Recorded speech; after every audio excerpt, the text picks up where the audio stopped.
네, 9월 14일 월요일 정례 브리핑을 시작하겠습니다. 오늘 0시 기준 신규 확진자는 109명이며 국내 발생 환자는 98명입니다. 국내 발생 환자 중 수도권의 환자는 81명입니다.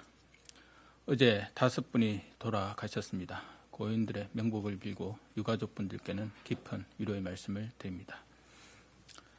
수도권과 전국의 거리두기 2단계 격상 이후 국민 여러분께서 꾸준히 사회적 거리두기에 동참해 주신 결과가 나타나고 있습니다. 현재 환자 발생은 이틀째 두 자릿수를 유지하고 있습니다. 주말 검사량 감소 등의 요인도 고려해야겠지만 감소 추세가 계속 이어지고 있다는 점은 긍정적인 신호입니다. 지난 9월 6일부터 10일까지 휴대폰 이용량을 분석한 결과 전 국민적인 거리두기 노력이 계속되고 있음을 알 수 있습니다. 수도권의 휴대폰 이동량은 수도권 거리두기 2단계 시행하기 전 주에 이동량과 비교해서 약 15% 감소하였습니다. 전국의 휴대폰 이동량은 약 21% 감소하였습니다.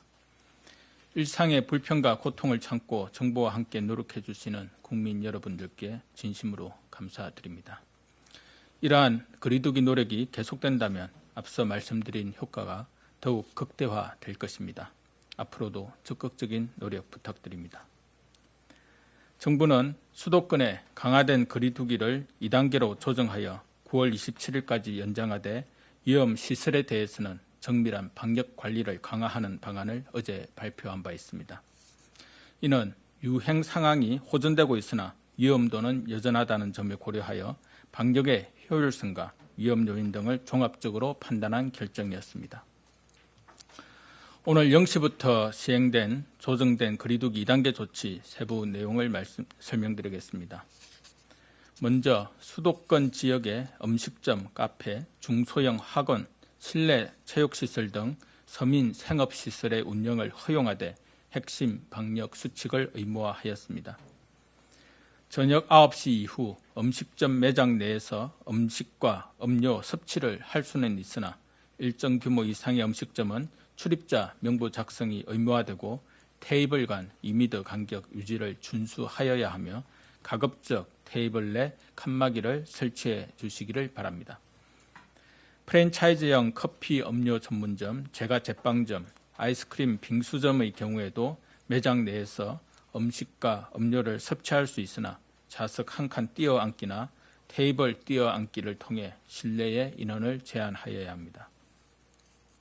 300인 미만의 학원, 독서실, 스터디 카페, 직업 훈련기관, 실내 체육시설도 다시 운영되며 마스크 착용, 거리두기 등 핵심 방역 수칙은 반드시 준수하여야 합니다. 한편 전국의 PC방은 고위험 시설에서 해제하되 미성년자 출입금지, 좌석 띄어앉기, 음식 섭취 금지 등이 의무화됩니다. 한편 치명률이 높은 고위험군이 밀집한 병원, 요양시설에 대한 방역은 더욱 강화하였습니다. 먼저 병원에 입원하는 환자에 대한 진단검사를 활성화하기 위해 거리두기 2단계 기간 동안 한시적으로 건강보험 적용을 검토하고 있습니다. 또한 수도권의 요양병원과 요양시설에 대해서는 잠복 감염을 조기에 발견하기 위해 순차적으로 표본 진단검사를 실시하고 면회금지 등 방역관리 점검에도 만전을 기하겠습니다. 이외에 수도권에서 시행 중인 거리두기 2단계 조치는 계속 적용됩니다. 실내 50인, 실외 100인 이상의 집합과 모임, 행사는 금지되며 클럽과 유흥주점, 방문 판매업 등 11종의 고위험 시설에 대한 집합 금지도 유지됩니다. 실내 국공립시설의 운영 중단이나 학교 밀집도 완화 등의 조치도 계속 유지됩니다. 사회복지시설과 어린이집에 대한 휴관, 휴원 권고 역시 유지되며 대신 긴급 돌봄 등 필수 서비스는 제공됩니다. 교회의 소모임과 식사는 계속 금지되며 비대면 예배를 원칙으로 하되 그 지속 방안은 정부와 교계가 계속 논의해 나갈 것입니다. 집단 감염이 계속 발생하고 있는 방문 판매업의 각종 소모임, 투자 설명회에 대한 점검을 강화하고 확진자가 발생하는 경우 구상권 청구도 적극적으로 시행할 계획입니다.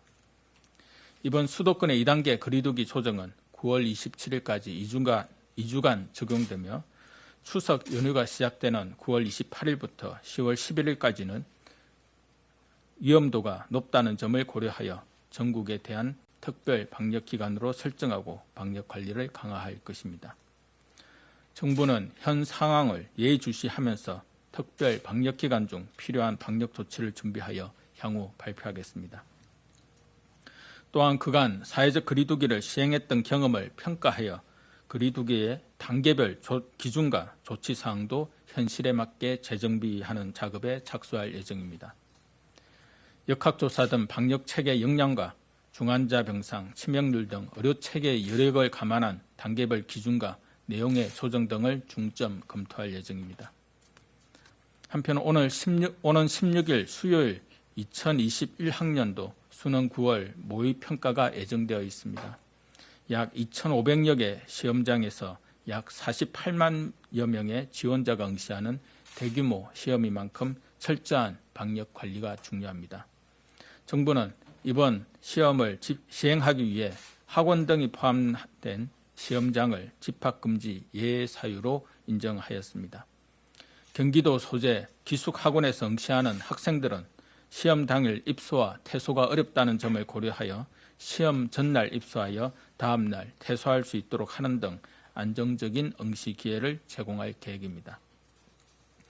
또한 학교와 학원 시험장 모두 철저한 방역 관리를 실시하여 안전하게 시험이 치러질 수 있도록 만전을 기하겠습니다. 방역 물품과 장비의 관리 사항에 대해 말씀드리겠습니다. 정부는 지금까지 보호복 324만 개, N95 마스크 752만 개 등 의료진의 코로나19 대응에 필요한 방역 물품을 지속 지원해 왔습니다. 현재 재고량은 보호복 583만 개, N95 마스크 1,342만 개 등으로 그간 배포한 양 이상으로 충분히 확보하고 있습니다. 수도권 확산에 따라 수도권의 물품 신청 및 배포 비율이 상대적으로 증가하고 있으나 물품 공급은 원활하게 지원되고 있습니다. 만약의 상황을 대비하여 올 연말까지 레벨 D 세트 약 400만 개 등을 추가로 비축할 예정이며 환자를 치료하는 의료기관이 지자체를 거치지 않고 중앙방역대책본부로 직접 신청하여 빠르게 배송받을 수 있는 신속 지원 체계도 지속 운영할 예정입니다. 한편 그간 코로나19 환자의 음압 격리와 조기 진단을 위해 선별진료소와 감염병 전담병원 등의 이동형 음압기와 이동형 엑스레이 장비 등을 지원해 왔습니다. 또한 대규모 유행 시에 대비하여 중환자 치료 장비인 인공호흡기 300대와 에크모 58대 도입을 추진하고 있습니다. 최근 수도권 확산 이후 음압 병상을 확충한 의료기관의 이동형 음압기와 인공호흡기 등 치료 장비를 신속히 지원하고 있으며 현재 치료 중인 중환자가 100명 이상 수준을 유지하고 있으나 중환자 치료 장비에는 부족하지 않은 상황입니다. 정부는 앞으로도 각 지역의 방역 물품과 장비 현황을 지속 파악하여 환자 치료에 차질이 없도록 충분히 지원하겠습니다. 국민 여러분의 노력으로 수도권의 확산세는 조금씩 진정세로 돌아서고 있지만 감염 확산의 위험도는 여전히 존재합니다. 수도권의 거리두기 조정은 우리가 지금까지 해온 노력을 이제 그만 거둬들여야 한다는 의미가 결코 아닙니다. 다시 우리에게 새로운 과제가 주어진 것으로 이해해 주시길 부탁드립니다. 정부의 행정조치와 강제만으로는 장기간의 거리두기는 유지될 수 없으며 생활 방역을 습관화하고 일상적으로 실천하는 국민 여러분들의 노력이 필수적입니다. 지금 수도권에서는 언제 어디서나 감염될 수 있다는 점을 명심하시고 불필요한 외출과 모임은 자제해 주십시오. 또한 많은 사람이 밀집하는 장소는 피해 주시기 바랍니다. 특히 방문 판매업에서의 집단 감염 사례가 잦아지므로 고령층 분들께서는 특히 주의하시길 당부드립니다.